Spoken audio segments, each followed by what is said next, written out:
Welcome back to KTN Prime. I'm Robinson Okenya. In this part of the show, I want us to get into a conversation tonight, and it's all about the African Growth and Opportunity Act, AGOA, which expired yesterday. What next for Kenya? What next for manufacturers? And where does that leave Africa? What's the way forward for Africa? Joining me to talk about this is Tobias Alando, who's the CEO, Kenya Association of Manufacturers. Good evening, Tobias. Good to have you in studio. Good evening, Robinson. And Dr. Peter Mbai. Good evening, Dr. Peter. Good evening. Good to have you back here. Good to have me. On the show. Very well. Yes, before we continue with our conversation, I'm not sure while you were seated there whether you saw the newspaper for tomorrow. Yes. That is Haiti, pain and death. What are your thoughts on that? Very unfortunate. Robinson, we were in this country when the whole story about Haiti started. Everybody was against it. Let me say, most of the people were against it. The people who spoke about it, they didn't understand the why. There was no communication of simple, what is it in for us? All the way, remember, all the way to the courts, all the people everywhere. There were civil society organizations, the Law Society of Kenya, and so many other people were against it. Then, and finally, as we have seen, like a trend for many issues, which are public policy issues, there was a bulldozing of people going to Haiti for reasons we don't know even today. Now, look at the consequences. Because of that, we have spent billions of shillings of money we would have spent to improve our healthcare on Haiti. Now, we went there on a bride issue, trying to get some international recognition. Okay, trying to be seen to be these people with all the problems they have here. We want to go and help other people. It's no problem with helping, but in a structured way.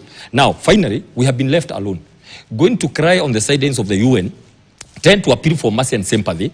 Yet our young people have been exposed badly. The only thing remaining lying now for Haiti is to say, we told you, please bring our boys, our girls, our young men and women back home. Because it's a failed thing. It's among a list of things that are failed for lack of listening to wise counsel by people who have been there before you.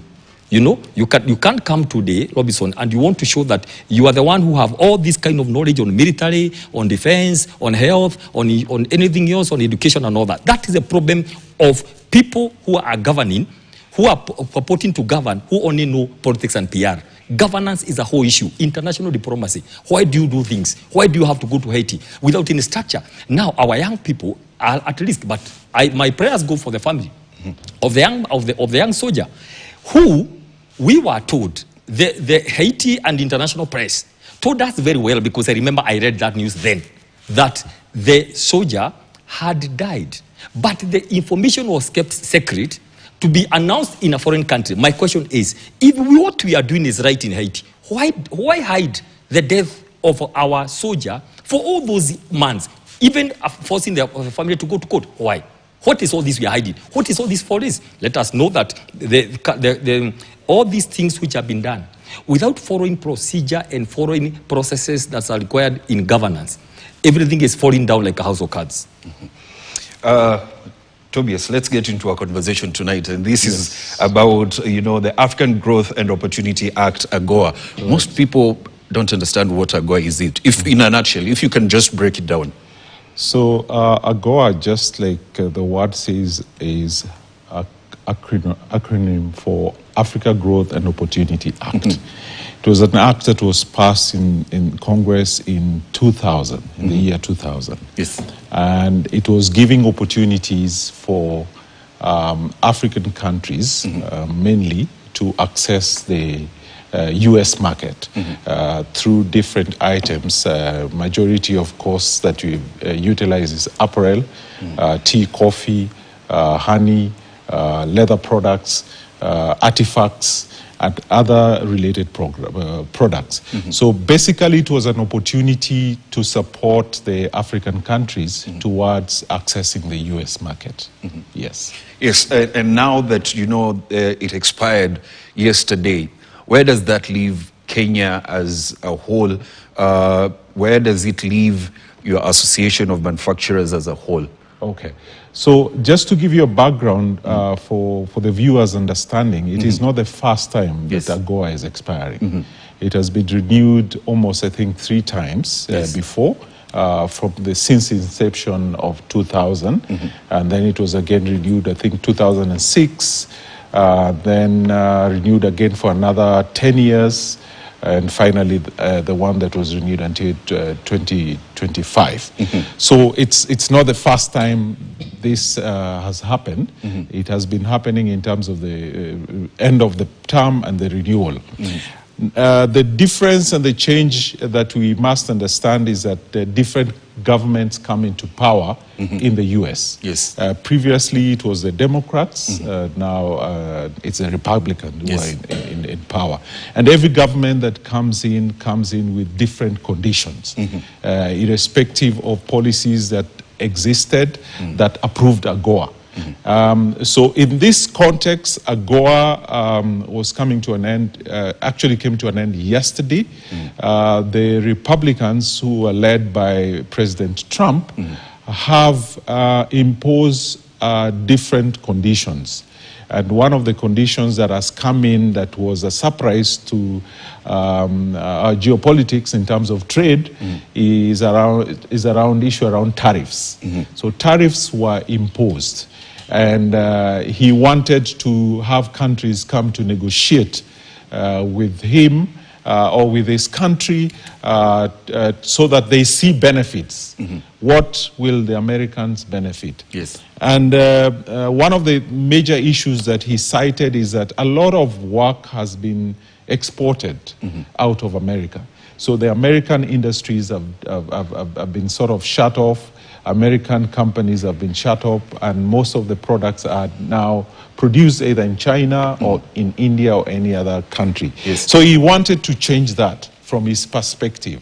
And that's why he imposed tariff on certain goods that are being made outside America so that they are brought back, the investments are brought back into their country. Those decisions may look good to them, but they disrupted how we trade. And that's why AGOA is one of those programs that is going to be affected. As at yesterday, we did get news from Reuters indicating that there could be a one-year extension proposed. And this one-year extension is to allow for countries to negotiate. Remember, Africa negotiated as a bloc. And now they want to have a conversation with each and every country as individuals. So in terms of bilateral. So Kenya will have, if the extension really happens for 1 year, so Kenya will have to sit with the US government and then propose how the new AGOA program will run. Yes.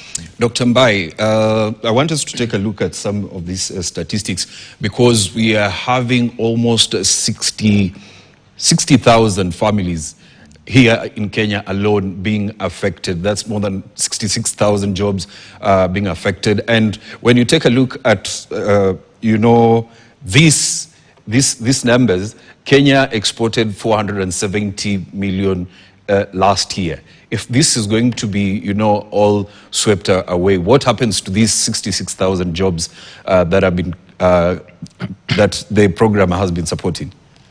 Thank you so much, Lobin. And first, just to put things in perspective, it's been 25 years since AGOA came into effect. Yes. Now we saw the clearest signal that these things could end in 2015 when it was renewed, I think, for the last time. Now, first of all, it's so sad, Robinson, we are seated here. Already yesterday has passed. It has expired with no plan B. Because always governments come to plan. You can't come and say, no, even the other governments never planned. You came to plan. Now, look at the statistics like you have just said. First of all, what have you been doing for the last 25 years? We have had, the AGOA had created opportunity for 6,000 tariff lines. Those are like products, 6,000, right? We have utilized only 1%, 6 only. 1% of 6,000. Apparel, clothing, macadamia, nuts, just 6. But even those 6, we have only done 20%. You know, it's first of all good to see where we have come from before we begin talking about extension. Yes. What have you been doing with that opportunity that we have been having? That's very important. But what has been ailing is a lack of implementation strategy. Vietnam, I think by the time we were getting independence, they were fighting the Vietnamese war with the US. Right? Today, their export is 500 billion US dollars. Kenya, we are doing about 60 billion Kenya shillings, just for people to understand. About 60 billion US dollars exports. Okay? But remember, Robinson, what people don't know is that we are importing worth 85 billion worth of materials from abroad. Now, look at where this benefit we are talking about here. We are not taking advantage. Our export is about 60 billion Kenya shillings. But what we are importing, look at that, for the raw materials to make the 60 billion is 85 billion. So where is again? There is a problem with the whole thing, how it was structured. Now, we are talking about 66,000, of course, jobs lost, yeah? Moving into hundreds of thousands because of the dependence and all that. Now, but for me, as a policy, as a leader, I'm thinking there are so many millions of Kenyans there who also are hearing news. Then we are here as leaders also getting shocked. Like we just came today here. That's the problem that we should be solving here. Why has it that first of all, nobody knows what has been. There are people here about AGOA. Actually, and one thing about the biggest mystery about this issue about trade, investments, and industry and finances, they use abbreviations. So by the time you know even what is AGOA, you know, by the time you know what is STEEP, you know, even by the time you know what it is, first of all, before you know what it portends, yes, you'll be gone. So the problem we have here, first of all, because it's good, first of all, to have a problem statement, Robinson, is the fact that people are hearing today news that AGOA has expired. People asking, and who is AGOA? They think it's somebody who has gone underground. People even don't know what it's all about.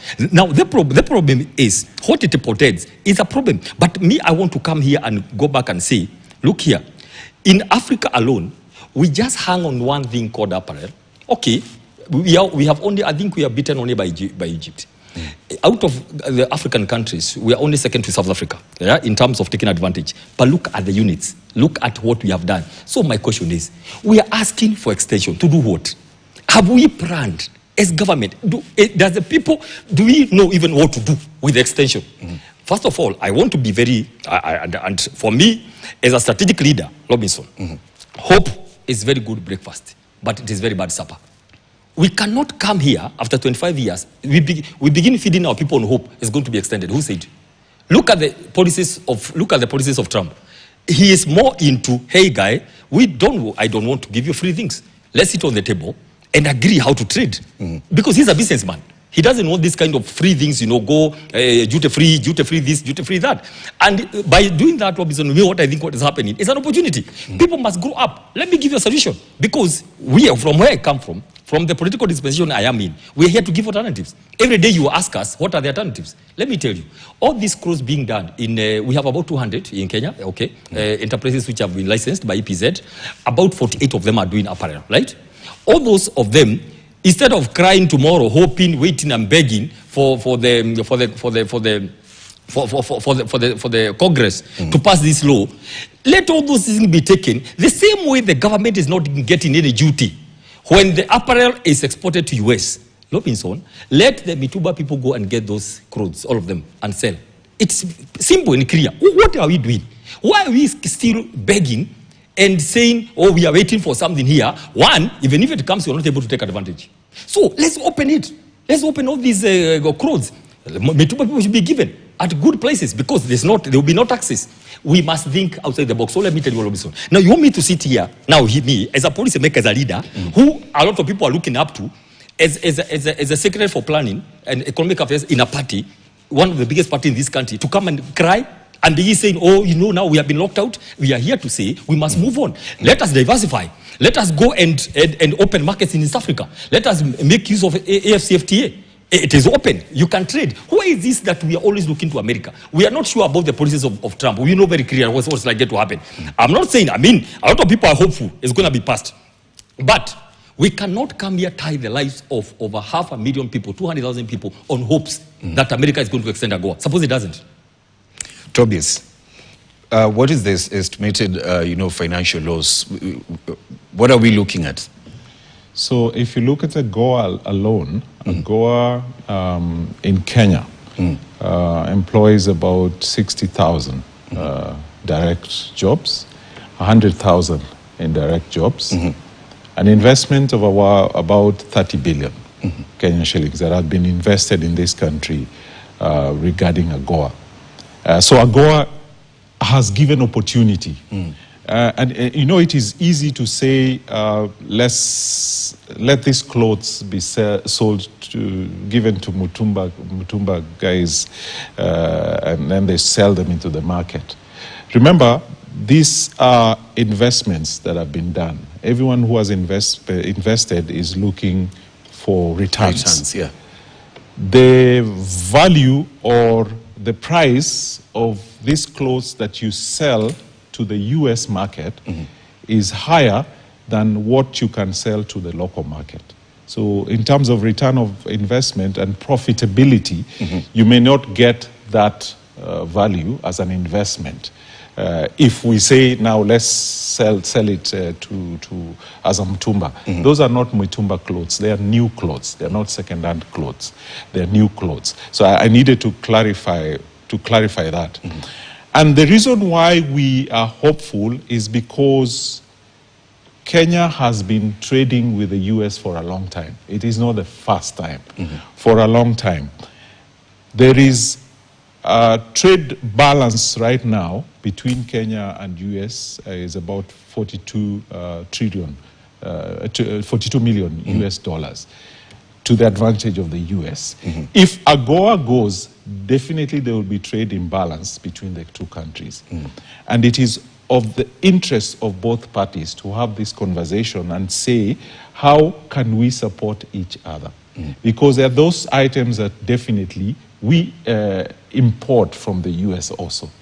Apart from like aeroplane parts, lubricants, there are things that we also getting from the US. And the only way we are going to balance the trade is also for us to get an opportunity to export, which is apparel. And that is what we have been doing. So we are hopeful that this is going to happen. And as we see it, the private sector has never been waiting for government in terms of negotiation. We've engaged various lobbies in the past and even recently to engage Congress to have a bipartisan conversation around renewal of AGOA. We've demonstrated the benefit and the impact. Yes, there are shortcomings in terms of that value chain process that we have not built. But it's an opportunity for our country and us to reflect and say, what can we do differently? Because this is not a shortcoming or a challenge for only Kenya. All African countries that were utilizing AGOA have been affected. Are we going to cry and say, blame each other? We need to find a solution. And that is what we are doing currently. Yes. Now that you've spoken about that, how quickly can,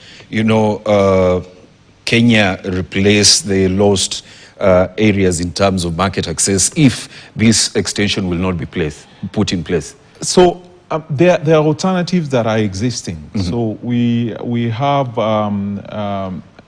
AFCFTA giving us access to about 1.2 billion people in Africa. We also have the EU EPA, another 300 million people market. So in terms of market access, we have opportunities to focus and to say, are we going now the African market? And if not the African market, are we going the European market? If not the European, are we going to Canada? Because Canada is also an alternative in terms of how we can export our textile and apparel products. Are we not facing the East? To Canada. Sorry? Asia. Are we not moving towards Asia? Asia is far much more developed in textile and apparels. Asia, we can only target them to maybe export tea and coffee and other agro-processed products. But in textile and apparel, that would not be a market that is viable for us. That is definite. So we need to seek for other markets that we think, yes, we can sell these products. Yes, we can sell these products. Dr. Mbai, from where you sit, How has AGOA impacted for foreign investments here in the country? Direct foreign investment. That's a good question, Robinson. Let me tell you from what I know, having been in this field.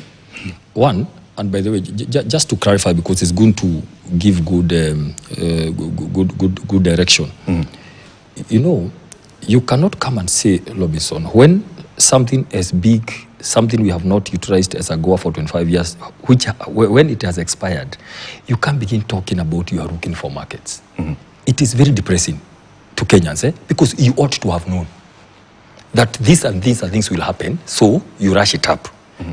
These things is about timelines, and I'm talking this because there's something called planning, right? So that's number one. But number two, Robinson, we cannot be waiting for US. Imagine we are here hoping. You know, Reuters have said they have snooped on the White House, and they have released a statement, hoping we are waiting for some communication. It looks like some. Dr. Mbaye, it looks. Dr. Mbaye, Tobias has just said that, you know, they're also exploring other alternatives, such as going Canada to. Yes. Good, and I'm saying there's something called planning. You can't come feed that to people who are facing, you know, job losses. You knew this thing was coming to an end. Okay, I know Tobias. You know, Tobias is in a very precarious. You know, Tobias is the CEO of CAM, yes, which represents private manufacturers, sector. not government. No, I think, I don't know. Let's be very clear. Tobias is here talking for government. I'm not in government. Of course, his speech has a lot of sympathy for government. The way he's actually talking like please, I'll tell you this. Let me, because I want to come to your question. Yes. So we cannot. I want to make it very clear. We can't listen. People vote in. People send people to be big bosses, so they can think. The only difference between those people you see there and you is that people think you know. You know something that can help them. So if that something is not forthcoming, you begin to no, don't worry. It has expired yesterday. One, we are hoping for Congress. We are praying for Congress to move. And when Trump came, he said it very clear: America first, right? Yes. America first. And look here, you said it's gone. You said it was one of the biggest organizations in this planet Earth. It is good from Kenya for good. So please, we saw it. And we knew this guy can sweep everything along the way. And we cannot afford Trump. That is why he was voted by the people who voted for him. Because of America first. It was for us to quickly change and switch how we think and how we plan. So to answer your question, how has it been affected? Let me give you some statistics. Let me tell you. Robinson. Yes. The people who have taken advantage of the AGOA market are not, most of them are not Kenyans. It's not Onyango. It's not Motisu, it's not Kamau. These are companies from outside that are at EPZs, those ones I've mentioned. Out of the 48 apparel producing companies, most of them are not Kenyans, they are foreigners. Okay? So what they do, they come here, get cheap labor, minimum wages. You know that? You remember the wages that are being announced on Labor Day? They affect our people here. I know these EPZs. That minimum wage. Number two, I'll tell you, on the issue of skill transfer, and the CEO here will confirm, it doesn't happen. Do you know why? No one single person will do a whole cloth, a whole shirt. They just do the collar. They release it to the next person. They will not allow you to get that skills transfer. So those people you go find there, they don't know how to do a suit or to do a shirt. It is destined somehow to the disadvantage of Kenyans. The only thing you get is a minimum wage laborers, right? No skills transfer. So investment comes. Actually, I'll tell you this. If today these people, because they have more intelligence, they have raw intelligence from White House, if it comes, they'll just pack and go. They just leave us with the land. Yes. Because there's no attachment. I wish we are saying that we have these Kenyans who went borrowed money from banks and set up these factories. Because we know them, I know. We have visited most of these organizations. Most of them, they are the foreign investment that has come. Good, but please, FDI, the foreign direct investment, is meant to come and leave a very huge advantage to the mother country. Okay? But here we have a situation whereby they come, they produce, they send back, they are doing trade. The only thing and I've given you statistics. The entire export Kenya did last year was about 60 billion worth Kenya shillings, right? Export. But we imported a lot of materials. Look at that. Go and do your mathematics. And that's what we do every day. We do analysis and what can be done. So, whereas we can crap here, and I'm saying this because as a Kenyan, we have to relook. Let's not continue doing things and crapping, saying we are waiting for it to come back. Can we also now plan? Can we think of one, if it doesn't come, what do we do? And I'm giving option. And by the way, I'm aware. I mean, I've been there severally. They do new clothes for companies from America. They give orders, the big of them. But I'm not saying this as second clothes, but I'm saying, what do we do with them? If they cannot be exported, the people who have a lot of experience in handling clothes are our team of traders that we normally call Mituba traders. They'll be given new clothes, and we continue that way, so that we can have the brain of also developing our value chains of cotton and apparel, so that we'll be competitive. Because as we speak right now, materials are coming from outside the country. Our idea about going forward, Robinson, is to improve, make sure we grow cotton here, so that we are dependent. That's what happened in India. That's why today India is the biggest exporter of apparel in the world. It's all about thinking strategically and differently. But Robinson, I will not be a pity-party person here, sympathy and hope. That one is very bad. We cannot be as leaders come here to say, oh, we are hoping. Oh, number two, oh, let's now, because it has scrapped, let's think about whatever. We should be saying 3 years later, we have opened ABCD markets.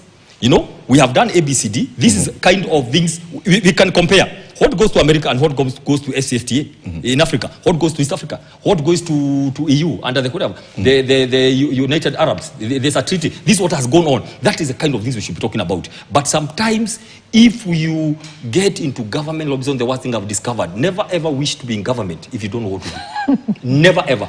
Because if you should, by the time you say on your marks go, you should be able to know exactly what to do.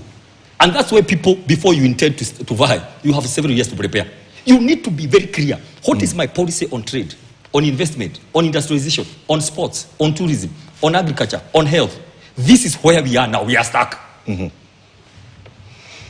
Tobias. You know what? When we say the investments that have been done under the EPZ have been done by foreigners, and that is true. Majority of them are foreigners. But however, the impact has been very positive to the local Kenyans.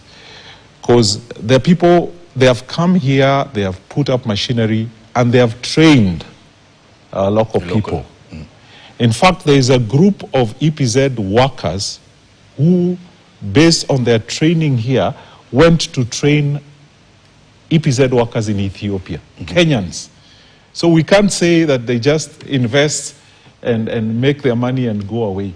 There's technology transfer that has happened. There are people who have left those EPZs and opened up small shops to sew and make clothes. So there's indeed impact. If you look at the whole value chain, logistics has changed because of the EPZ. And there's no person, I speak on behalf of the investors because they are members, there's no person who will come here and invest a total of 30 billion without knowing that this investment will just go down the wind. They have done their market research, they have identified opportunities, and they know that within a period of time, this market will grow. The opportunity will grow in terms of textile and apparel. So there's huge opportunity that has happened. What has not happened that we need to see what we can do is the element of cotton growing and the value chain that he has mentioned. That one we have failed. Is it time for us to, reevaluate our internal policy reforms? Some of it is not about policy. Some of it is about we take action and we be intentional as government.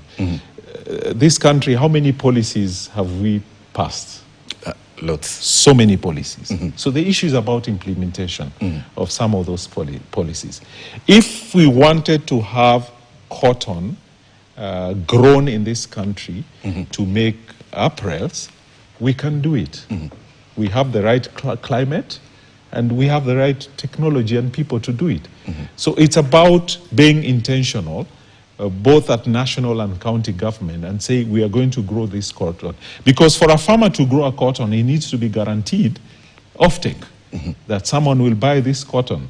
So I will grow it because it will be bought.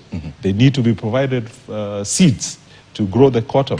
So it's about intention. It's not about policy. For me, where I sit, it's not about policy, it's about intention. Dr. Mbaye, what do you think we should do? Internal policy reforms? Lobson, yes. He has said something very profound. Everything lies and falls on leadership. That's what my mentor John Maxwell says. Everything lies and falls on leadership. Yes. Either lack of political goodwill or lack of knowledge. You know, you can be a leader, but you have no know-how. You don't know. You know, capacity is something very important, and especially capacity how to do governance. So let me tell you, talking about value chains, I can tell you the number of meetings that have happened in the highest levels of this government on value chains since 2022, on leather, on cotton, you know, on building materials construction. Yes. All things about tea and coffee, all the value chains about things, like over 20 or up to 100 meetings. Task forces have been formed. It is now the 4th year. That's why I'm telling you there's a problem of capacity and the will to do. Everybody knows what's supposed to be done. Let me tell you, in this government, look at the people who are paid salaries every month.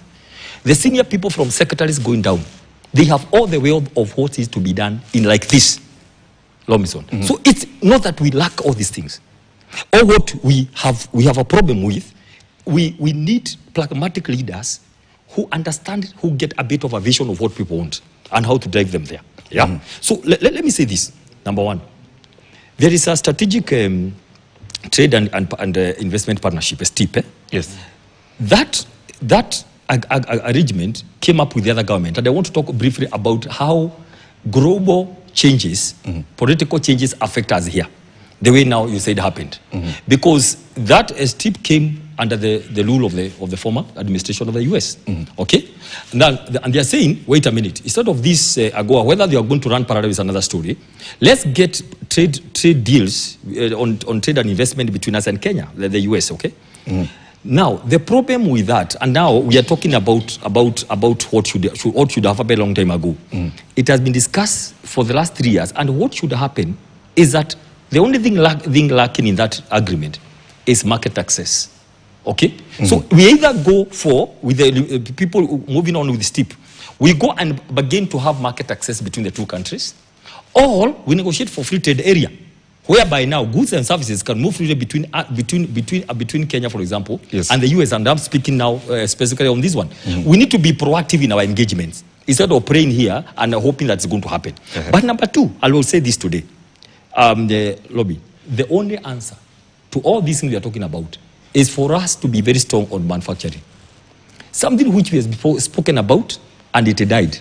And one of the things to do that, and Cam knows this very well, was to support industries so that we manufacture these things. If it's cost, let them manufacture, let them grow palm oil. Because of oil that we are using today. Today, the oil we are consuming comes from one source. I think in Malaysia or something. One guy distributes to everybody else. It's packaged nicely, comes to Kenya. It's made in Kenya. All the crude oil comes all the way, packed somewhere in factory. It's packed. It's put there, made in Kenya. Everybody knows about it. We are here seated as policymakers. We know about it. That is why we'll continue be living at the mercy of other people. The issue of cotton, the entire Western belt is very ripe for cotton, but we are giving stories here. We need leadership that will come and say we must put our foot on the ground. You remember we were here with you, Robson. It's not a long time ago, about 2022, 2023. The president spoke very passionately one day, and he said, in next year, same time, he wants to be wearing a shoe made in Kenya from some goats in Laikipia. You know, he was somewhere. He said, I want a goat here slaughtered, the skin to be done. I want to wear a shoe. It is how long after that? Now, that was supposed to be, that anniversary was supposed to be now last year. Here we are. Nobody knows how the story went because we are joking too much with the rise of people. This country, the kind of investments and economic opportunities and wealth we have lost is a lot. All those value chains died. All of them. Nobody talks about value chains again. Now we are talking about the next elections. Listen, politicians think about the next elections. Statesmen, think about the next generation. Once you are given a position of power, don't think so much how be re-elected, because you may not be re-elected.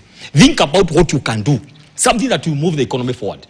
Today we are crying about all these things, something that ought to be done. There was a proposal in this country called Kenya here to do 47, aggregation centers like industries, so that Kisii will come and value add matoke.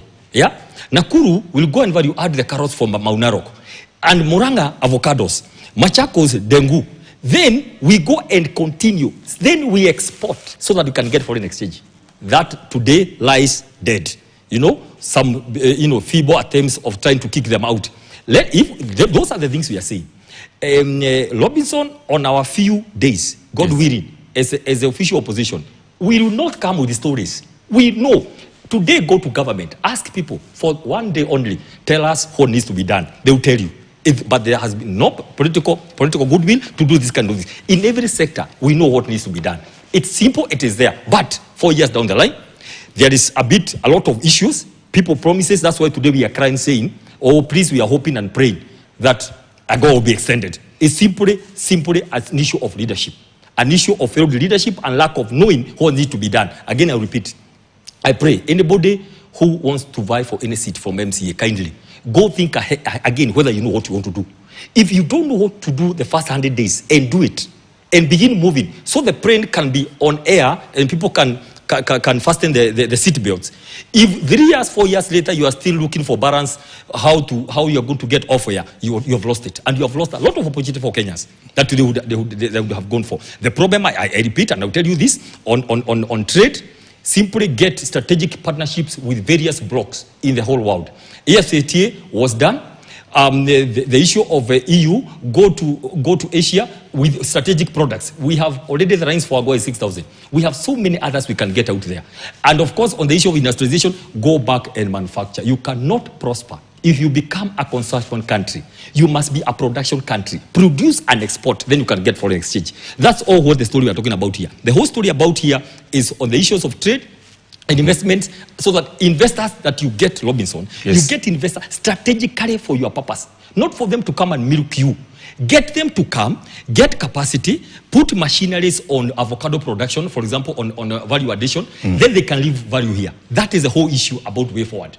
The stories about, waiting for Godot, hoping, here, we are going to do that one, I'll leave for them.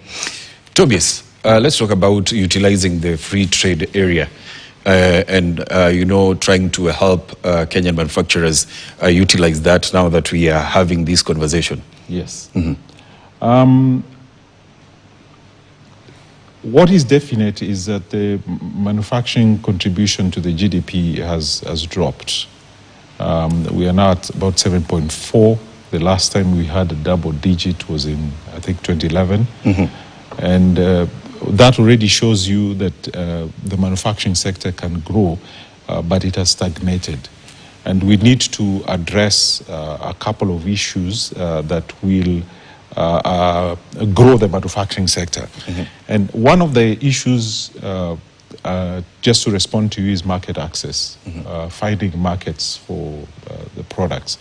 What the manufacturers want is a conducive environment.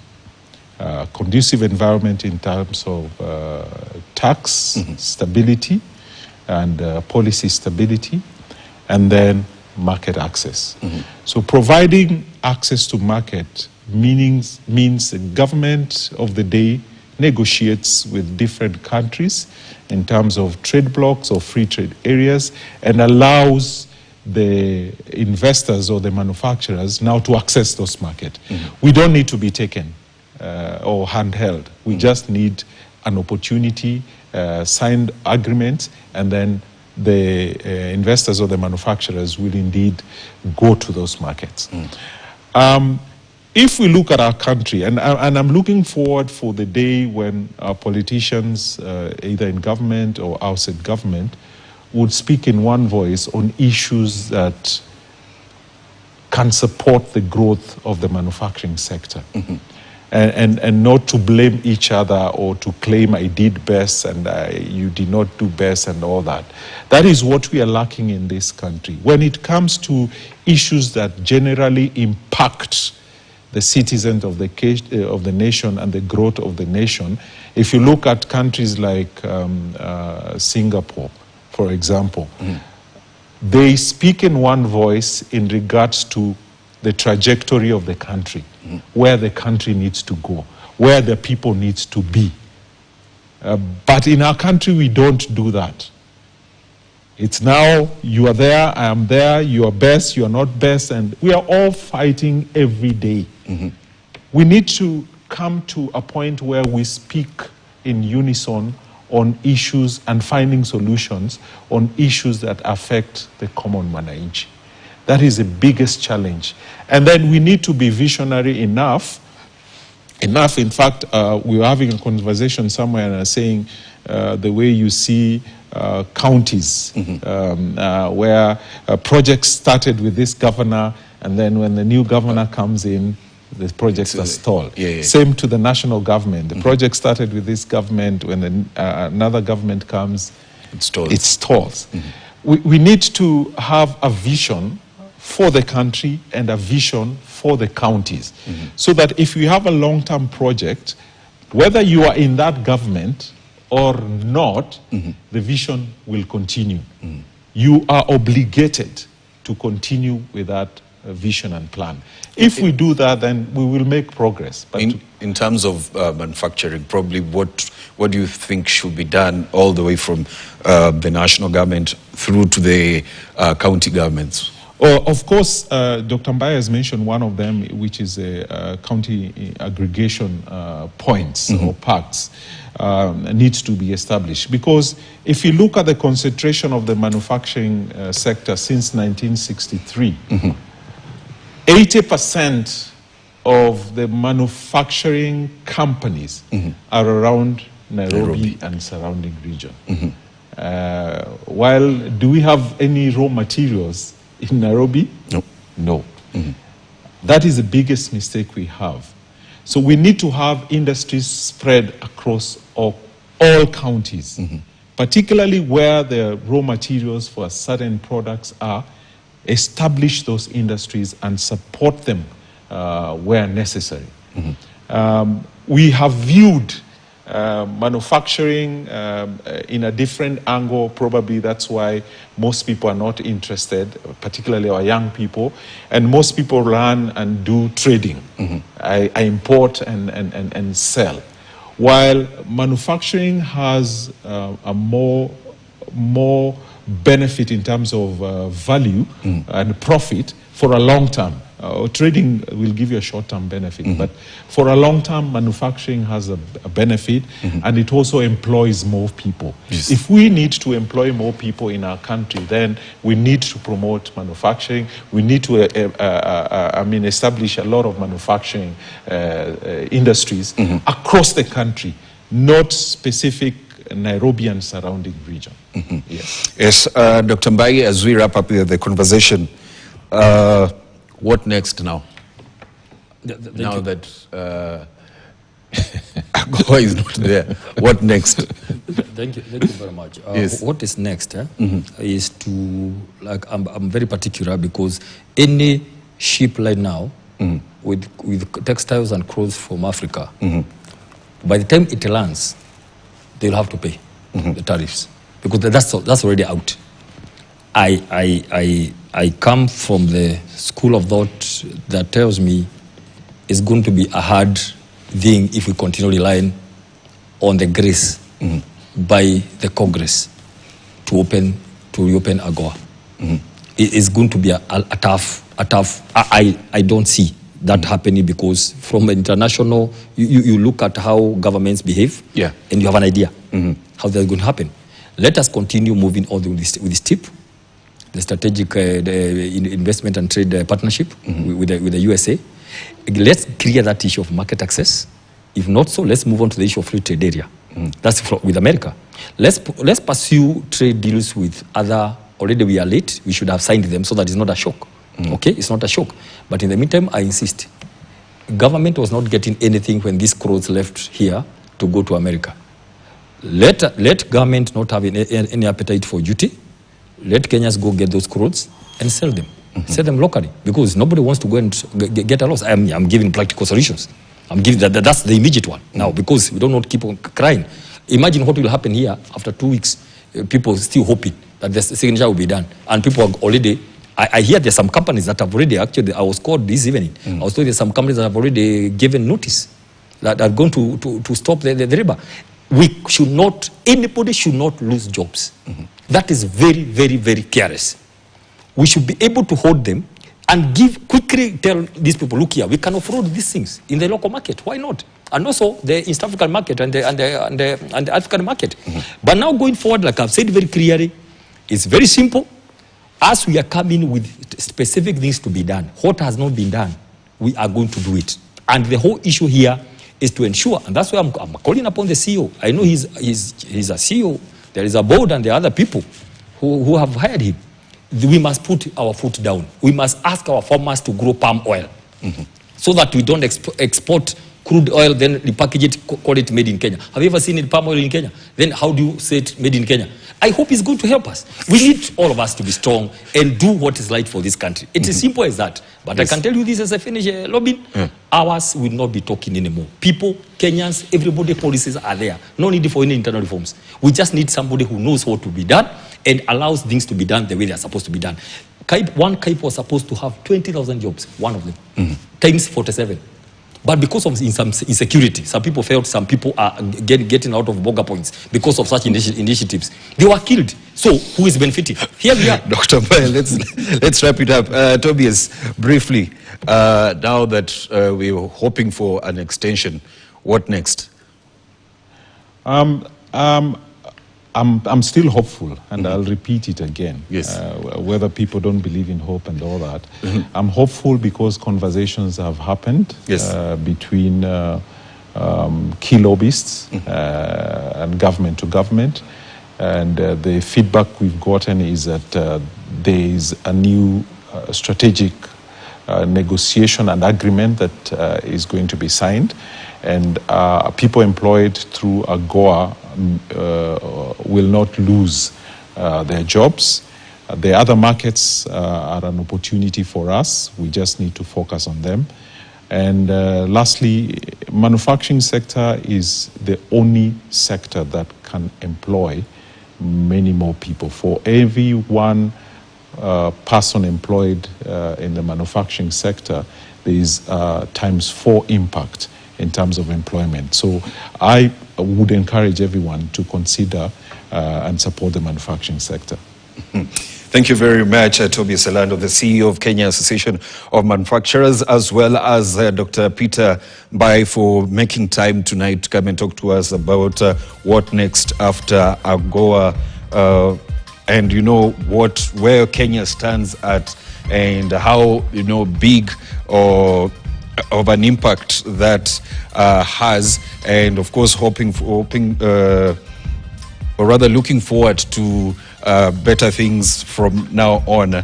And hopefully, as Tobias said, they still hope that things may be better. And with Dr. Peter Mbaye saying that we need to start working at the moment. That is where we wrap up KTN Prime tonight. My name is Robinson Okenya, and we had Meresha Owiti on sign language. Have a good night.